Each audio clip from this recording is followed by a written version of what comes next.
more things I want to say about the uh,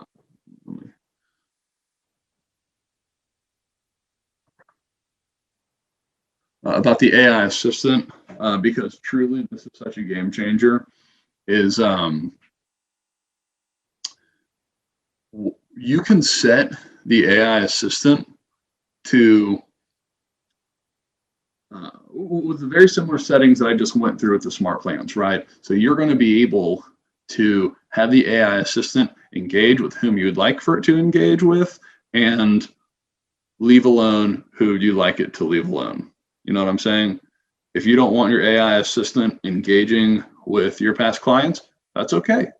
Pick your lead sources, pick their pipeline stages, your groups, your tags, your lead types, what have you, and you can custom build who your AI assistant is following up with and who subsequently